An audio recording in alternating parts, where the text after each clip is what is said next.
Y en Cuba comenzó la masiva liberación de presos políticos después del acuerdo entre el régimen y la administración de Joe Biden, que incluye la excarcelación de 553 presos políticos, la mayoría de ellos capturados durante las protestas del año 2021. Esto mientras Estados Unidos retiró a Cuba de la lista de países patrocinadores del terrorismo, un acuerdo que se produce a pocos días del cambio de gobierno en Washington. 553 presos políticos serán liberados como parte de un acuerdo entre Estados Unidos y Cuba, que también contó con la intermediación del Vaticano. Se trata en su mayoría de personas que fueron encarceladas durante la ola de protestas contra el régimen cubano de julio de 2021. A cambio, Estados Unidos retiró a Cuba de la lista de países patrocinadores del terrorismo. Un anuncio que despertó sentimientos encontrados entre los habitantes de la isla. Lo veo una acción, en ese caso, un poquito inútil, porque ¿cuántas ventajas vamos a tener por cuánto tiempo? ¿Un par de semanas, un par de días, unos cuantos días? Incluir un país injustamente en una lista de este tipo realmente es detestable. Entonces nuestro país tiene todo el derecho de defenderse ante eso. El gobierno de Joe Biden tomó la decisión argumentando que Cuba ha dado garantías de que en el futuro no apoyará actos de terrorismo internacional. El presidente Miguel Díaz-Canel valoró la decisión, pero cree que tendrá un alcance limitado mientras no se levanten las sanciones, en un país que atraviesa una profunda crisis económica. Es una decisión en la dirección correcta, aunque tardíamente y con alcance limitado. Sigue en pie el bloqueo y la mayoría de las medidas extremas que se pusieron en vigor desde 2017 para asfixiar la economía cubana y provocar carencias a nuestro pueblo. Cuba estuvo en la lista negra entre 1982 y 2015 por acusaciones de acoger a miembros de bandas consideradas terroristas como la FARC en Colombia o la ETA en España. Cuando Barack Obama trató de normalizar las relaciones con la isla, la retiró de esa lista. Después de 50 años de una política que no ha cambiado por parte de Estados Unidos, creí que era tiempo para intentar algo nuevo, que fuera importante para nosotros, al involucrarnos más directamente con el gobierno y el pueblo cubano. Pero luego Donald Trump cambió su política hacia Cuba y volvió a incluirla entre los patrocinadores del terrorismo, por razones como su alianza con el régimen de Nicolás Maduro en Venezuela o por la negativa a extraditar a miembros del Ejército de Liberación Nacional de Colombia. Nuestra política buscará un mejor acuerdo para el pueblo cubano y para Estados Unidos.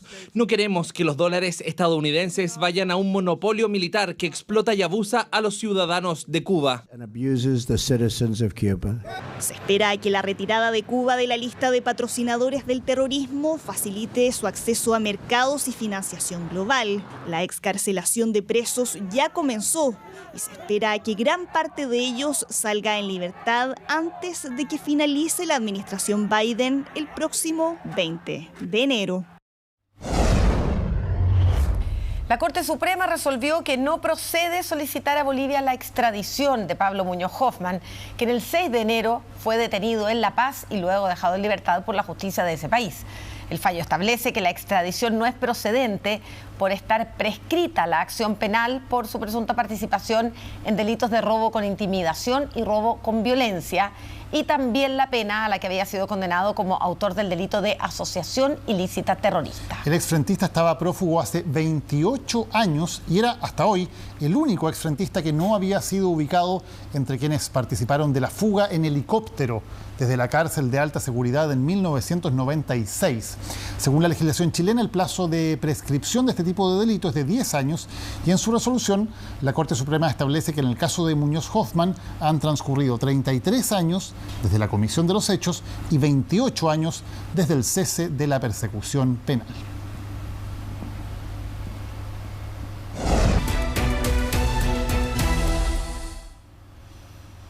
Y esta es una noticia esperanzadora porque después de 15 meses habrá un alto al fuego en la Franja de Gaza. Israel y Hamás llegaron a un acuerdo que implica además la liberación de 33 rehenes israelíes capturados por Hamás. Esto a cambio de la liberación de cientos de presos palestinos y el retiro de las tropas israelíes del enclave. El acuerdo también contempla el ingreso de ayuda humanitaria y va a entrar en vigor el domingo. ¿Cómo suena? ¿Cómo se escucha la paz? Para este grupo de palestinos, así, con gritos de júbilo y la esperanza de que por las próximas semanas al menos dejarán de sonar los estruendos de misiles cayendo sobre sus casas. Por Dios, estamos muy contentos de que esta crisis, tristeza, bombardeos y muerte que nos ha ocurrido haya terminado por fin.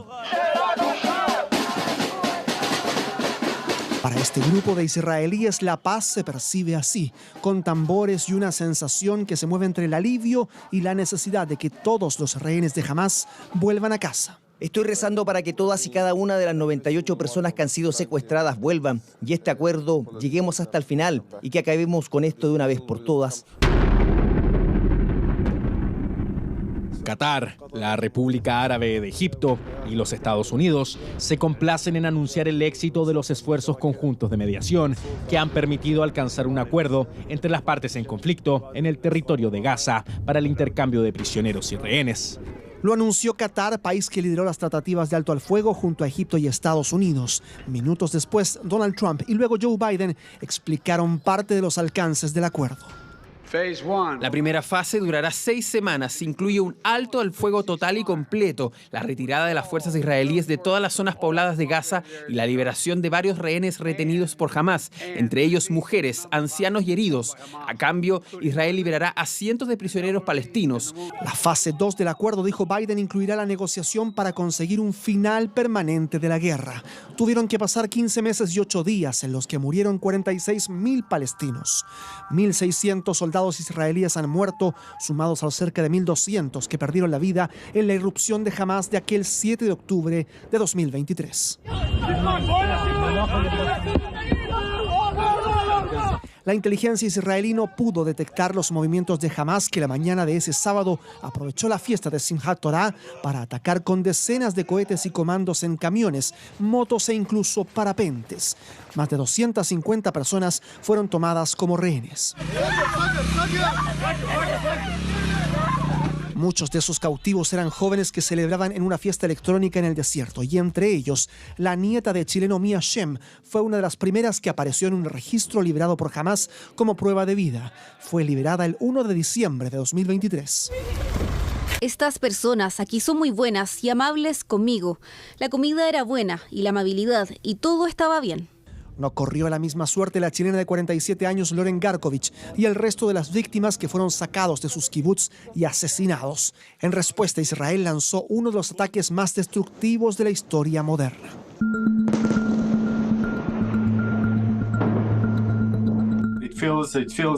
Se siente bien, hemos estado cerca del acuerdo, antes, no tan cerca, obviamente. Quiero decir, nosotros lo abrazamos y anticipamos la liberación de nuestro hijo tan pronto como sea posible. El acuerdo entrará en vigor el domingo 19 de enero. Hasta ese día, las tropas israelíes aún pueden atacar, como de hecho lo hicieron este miércoles en el norte de la franja, donde murieron 33 personas. Un conteo inagotable de víctimas que ahora esperan en Gaza al fin termine.